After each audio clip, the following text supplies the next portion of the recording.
There's a great danger of taking each other for granted in marriage. If you'd look, please, at an example of this.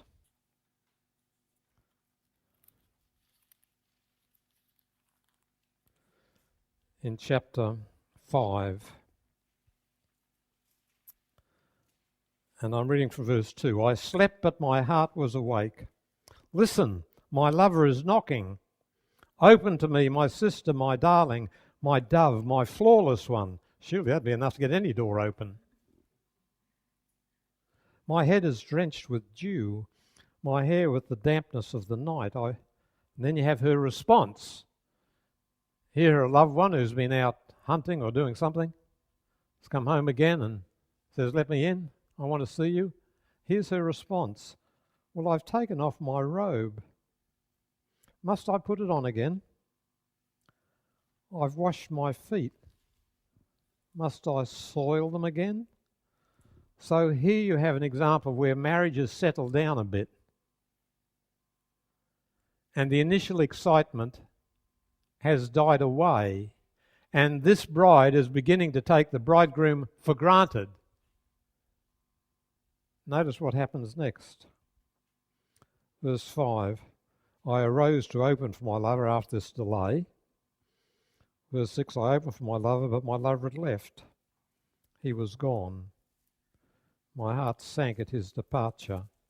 I looked for him, but didn't find him. I called him, but he didn't answer. The watchmen found me as they made their rounds in the city. They beat me, they bruised me, they took away my cloak. Those watchmen of the walls. So here's a fascinating little insight into the danger of possession bringing indifference and taking one another for granted. I think now of two young people I married many years ago. They're both very musical. But he, like many men, wanted to be bossy, and he was sometimes unreasonable in his bossiness. So she divorced him. And ever since, he's been only a shell of a man. He was so stupid because he thought he could take her for granted. You never can. You never can.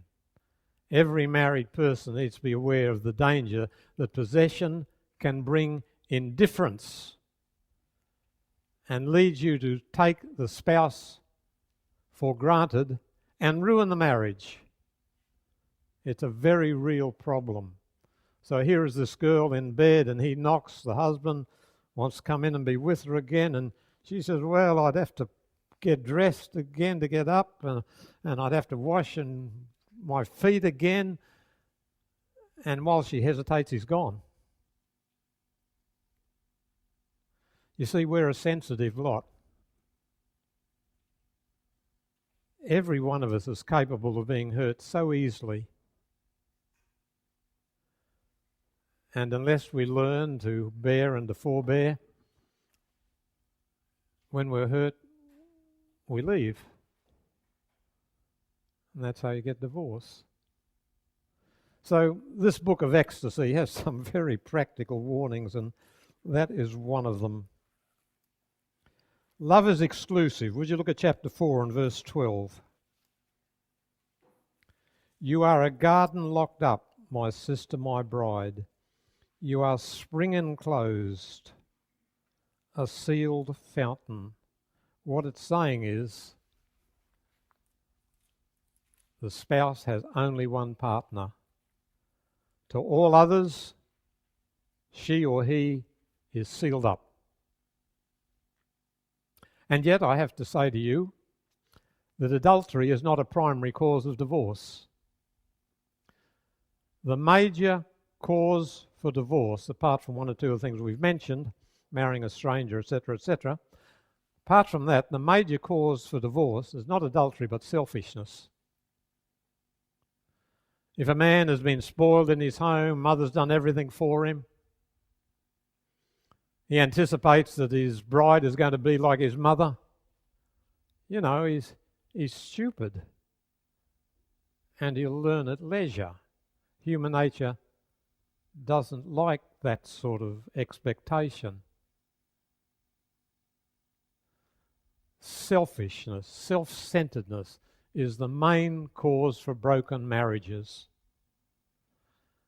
But if we are faithful to each other, it means a sharing and a caring that forbids selfishness. And that often means that what we hate in politics, you have to do in marriage, and that's compromise. There's no good marriage without constant compromise. How come? Because they think differently.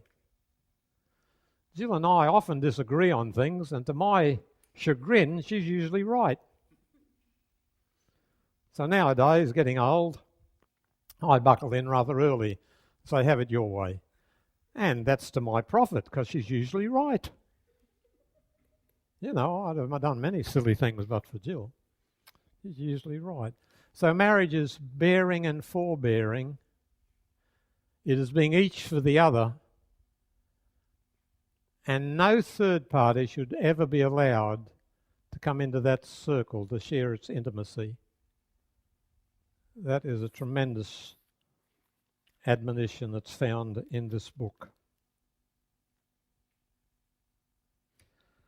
Here's another important one.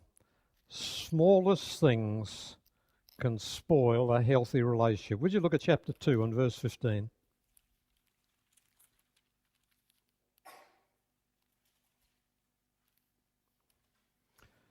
Chapter 2 and verse 15. Catch for us the foxes, the little foxes that ruin the vineyards. Our vineyards that are in bloom. What's that talking about? Well, vineyards are very prominent in this story. But vineyards are vulnerable to foxes, and the word is a generic term and includes jackals. And notice it says the little foxes. There's no such thing as a trifle in marriage. If there's a difference of opinion, that's no trifle. There is no such thing as a trifle. Little foxes spoil the vines. God is telling us in this passage, if you want your marriage to retain its joy, its usefulness, beware of calling something a trifle that doesn't matter. Don't think you can speak as you like.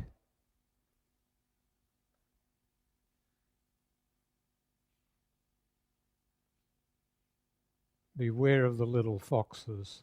The little foxes breed great devastators. No one can measure the impact of what one wrong act or word can do. No one can measure it. Because we're human, we're sensitive, we're fragile.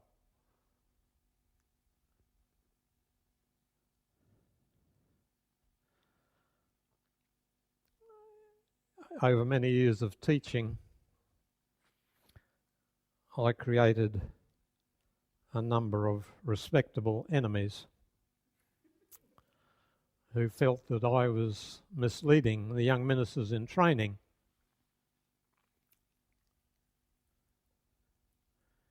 If I hadn't been happy at home, I would have found that opposition very hard to bear.